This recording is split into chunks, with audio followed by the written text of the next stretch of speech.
Hindi kailanman kami gumawa ng ghost projects at masugid kami nag-i-inspect sa lahat ng aming mga natapos na projects. Handa po kaming tumistigo ng walang pilit at kusang loob bilang state witness at sabihin ang lahat ng nangyayaring katiwalaan ng Kamara, DPWH at iba pang mga kawani ng gobyerno upang gawin ang tama. Matapos naming manalo sa mga bidding, may mga opisyal mula sa DPWH ang lumalapit sa amin para humingi at kumuha ng bahagi niya sa halaga ng proyekto. Ang hinihingi nilang porsyento ay hindi bababa sa 10% at umaabot pa sa 25% na naging kondisyon upang hindi maipit ang implementasyon ng kontrata. Ito ay binibigay namin sa kanila ng cash. Ang bawat transaksyon ay may karampatang voucher at ledger na nagsasaad ng mga araw at kung kailan nila ito natanggap.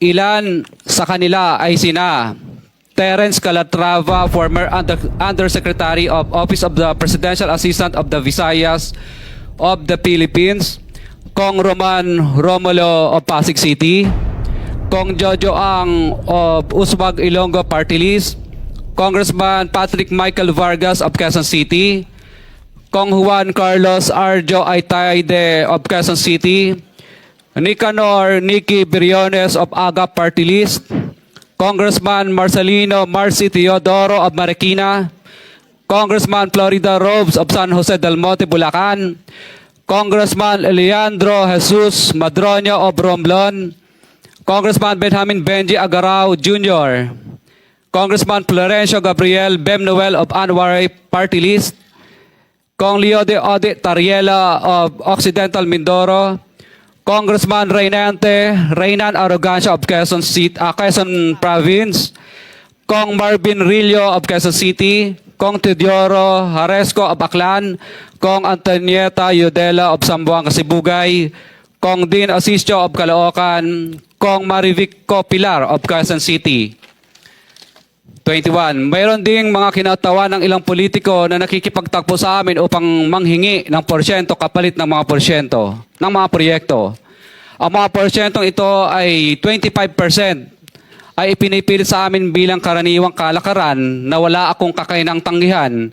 Ilan sa kanila ay sina Regional Director Eduardo Virgilio of DPWH Region 5, Director Ramon Ariola III of Unified Management UPMO, District Engineer Henry Alcantara, DPWS Bulacan First, Undersecretary Robert Bernardo, District Engineer Aristotle Ramos of DPWS Metro First, Pasig City, District Engineer Manny Bulusan of DPWS North, Manila Deo, District Engineer Edgardo C. Pingol of DPWS Bulacan Subdeo, District Engineer Michael Rosaria of DPWH Quezon Second Deo.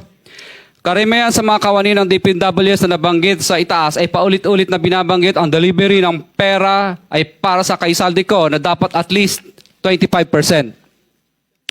Si Kong Marvin Rillo naman ay ilang beses na binabanggit ang pangalan ni Speaker Martin Romualdez bilang kanyang malapit na kaibigan. 25.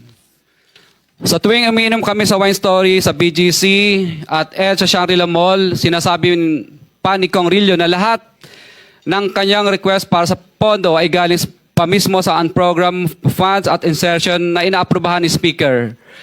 Ang tao ni Marvin Rillo na si Bogs Magalong ang pumupunta sa amin para kunin ang pera sa aming opisina o sa Wine Story.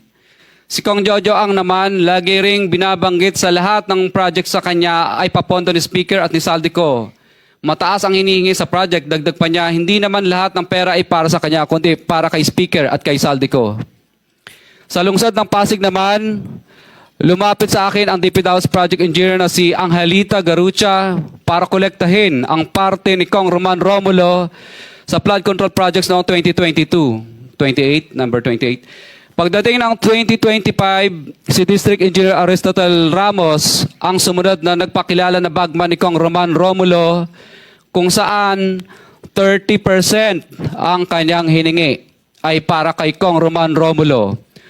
Sinabihan ko kay D.E. Ramos na masyado namang mataas, ngunit sinabi niya na walang magagawa dito dahil pondo ito galing sa unprogrammed funds at insertion galing sa taas. Sa ilang pagkakataon, ang mga politiko na personal na inabutan ng halaga ayon sa hinihingi nilang porsyento mula sa proyekto. Ang pagbabayad na ito ay hindi naman kagustuhan kundi isang hakbang na ginawa namin dahil sa matinding panggigipit. Ilan sa kanila ay sina Kong Antonieta Yudela kasama ang kanyang asawa, Kong Marvin Rillo of Quezon City, Kong Nikki Briones of Aga Party List, Arturo N. Ataide, ama ni Kong Arjo Ataide, Kong Florencio Gabriel Bem Noel of Anwaray Party List, Kong Eliandro Jesus Madroño of Romblon, Kong Benjamin Benji Agarao Jr.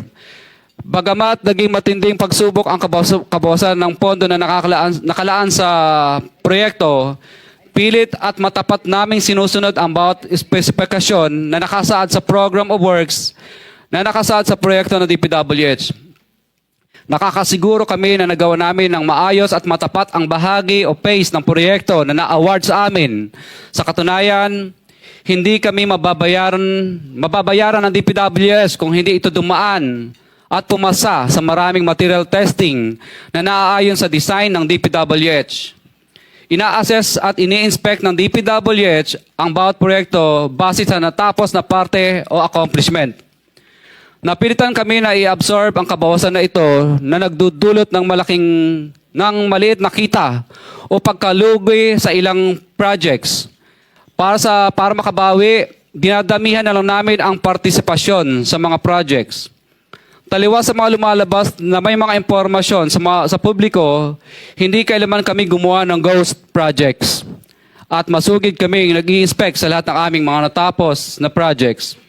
Handa po kaming tumistigo ng walang pilit at kusang loob bilang state witness at sabihin ang lahat ng nangyayaring katiwalaan ng Kamara, DPWH at iba pang mga kawani ng gobyerno upang gawin ang tama.